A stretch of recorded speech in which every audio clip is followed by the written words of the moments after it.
नहमदुहु व नुसल्ली अला रसूलिहिल करीम अम्मा बाद फ़अऊज़ु बिल्लाहि मिनश्शैतानिर रजीम बिस्मिल्लाहिर रहमानिर रहीम रब्बी यस्सिर वला तुअस्सिर व तम्मिम बिल खैर व बिका नस्तईन या फ़त्ताहु या फ़त्ताहु या फ़त्ताह रब्बि इश्रह ली सदरी व यस्सिर ली अमरी वहलुल उक़दतम मिन लिसानी यफ़क़हू क़ौली रब्बि ज़िदनी इल्मा। अस्सलामु अलैकुम व रहमतुल्लाहि व बरकातुहू। सूरह अल-बक़रा वर्स 127, 128 and 129। हज़रत आदम अलैहिस्सलाम के ज़रिए रखी गई बुनियाद तो वहाँ पहले से मौजूद थी। हज़रत इब्राहीम और इस्माईल अलैहिस्सलाम उसको मज़ीद बुलंद कर रहे थे। रब्बना तक़ब्बल मिन्ना। सारी ज़िंदगी क़ुरबानियाँ पेश करने के बाद भी उनकी फ़िक्र यही थी कि उनकी कोशिशें अल्लाह के यहाँ कबूल हो जाएं। इस दुआ से ये मालूम होता है कि तमाम कोशिशों का असल मकसद यानी अल्लाह के पास उनका कबूल हो जाना है। इन्नका आता।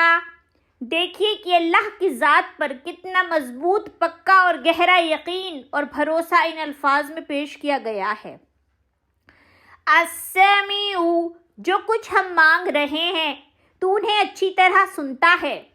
इंसानी इल्म के मुताबिक इस कायनात का आखिरी किनारा कई बिलियन नूरी साल के फासले पर है और अल्लाह ताला सातों आसमान के ऊपर है।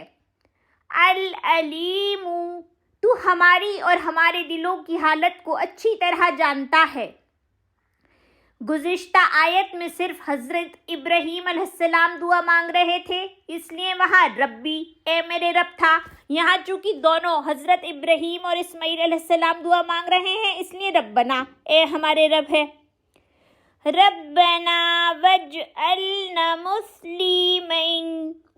काबा की बुनियाद को बुलंद करने के इस तारीख़ी मौके पर और इतनी सारी कुर्बानियाँ देने के बाद भी इन दोनों ने अल्लाह से ये दुआ की कि वे उनको मुस्लिम यानी सच्चा फर्माबरदार बनाए।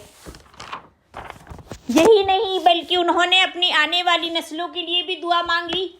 दुनियावी लोगों की तरह नहीं जो अपने बच्चों के लिए सिर्फ दुनिया की आसानी और सहूलतों की फिक्र करते रहते हैं। व अरिना मनासिकना। हमें मनासिक दिखा ताकि हम उस रास्ते पर चलें जो तू चाहता है, लेकिन साथ ही साथ हमारी तौबा भी कबूल फरमा, क्योंकि मुमकिन है कि हम उन पर बराबर अमल न कर सकें। इन्नका अंतत तव्वाबुर रहीम। देखिए कैसा ईमान और कैसा कामिल भरोसा है इन अल्फाज में। तू ही तव्वाब और तू ही रहीम है। मुख्तलिफ जगहों पर दीन की दावत के एक तवील तजुर्बे की बुनियाद पर इब्राहीम अलैहिस्सलाम ने अल्लाह ताला से एक ऐसे नबी की दुआ मांगी जो किसी भी उम्मत की बका और उरूज के लिए 4 ज़रूरी और बुनियादी काम करे। यही रसूलुल्लाह सल्लल्लाहु अलैहि वसल्लम का मिशन था। तिलावत, किताब की तालीम, हिकमत की तालीम, तज़किया। तिलावत, कुरान मजीद के ज़रिए अल्लाह का पैगाम पहुँचाना। किताब की तालीम, किताबुल्लाह की वजाहत करना। हिकमत की तालीम, अपने अक़वाल और अमाल से हिकमत की तालीम देना। तज़किया, बुराइयों को निकालना और अच्छाइयों को बढ़ाना, इनफरादी और इज्तिमाई सतह पर।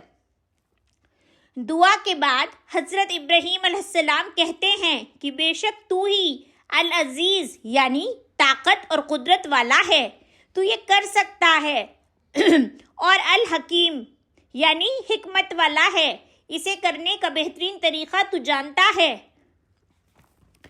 अल्लाह से अपने किसी प्लान के लिए दुआ करें तो हमें भी अपनी दुआ में अल्लाह की सिफ़ात में से कोई मुतल्लिक़ सिफ़ात शामिल करना चाहिए। अल्लाह ने ये दुआ कबूल फरमाई। हज़रत मोहम्मद सल्लल्लाहु अलैहि वसल्लम उनके दरमियान भेजे गए। रसूल अल्लाह सल्लल्लाहु अलैहि वसल्लम के साथ एक ऐसी जमात थी जिसने कुरान की ऐसी तिलावत की और उसे इस तरह याद किया कि दुनिया की कोई दूसरी कौम ऐसा नहीं कर सकती। आज भी हमारी उम्मत में लाखों हाफिज़ मौजूद हैं, मगर अफसोस कि हम गैर अरबों की अक्सरियत ने कुरान की असल तालीम को छोड़ दिया, यानी उसको समझना और गौर करना और सीरत की रोशनी में उस पर अमल करना। آپ صلی اللہ علیہ وسلم نے صحابہ کی ایک جماعت کی ایسی تربیت فرمائی کہ اس کی مثال دنیا نے کبھی نہیں دیکھی ہوگی۔ آپ کی تمام تعلیمات مکمل تفصیل کے ساتھ محفوظ ہیں، جبکہ تاریخ میں کسی اور انسان کی تعلیمات اتنی تفصیل کے ساتھ محفوظ نہیں۔ یہ اس بات کا معجزاتی ثبوت ہے کہ حضرت ابراہیم علیہ السلام اور حضرت محمد صلی اللہ علیہ وسلم سچے نبیوں میں سے تھے۔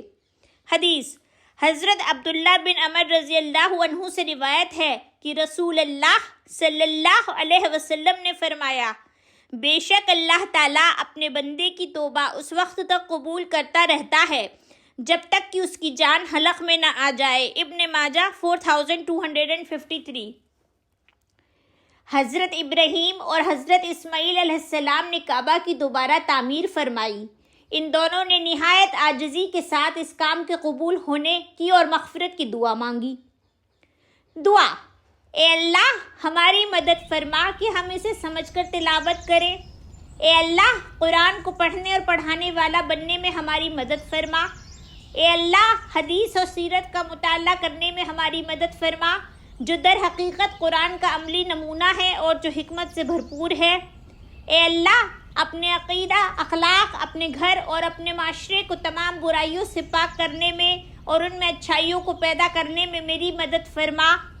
سبحان اللہ و بحمدہ، سبحانک اللہم و بحمدک، نشہد ان لا الہ الا انت، نستغفرک و نتوب الیک۔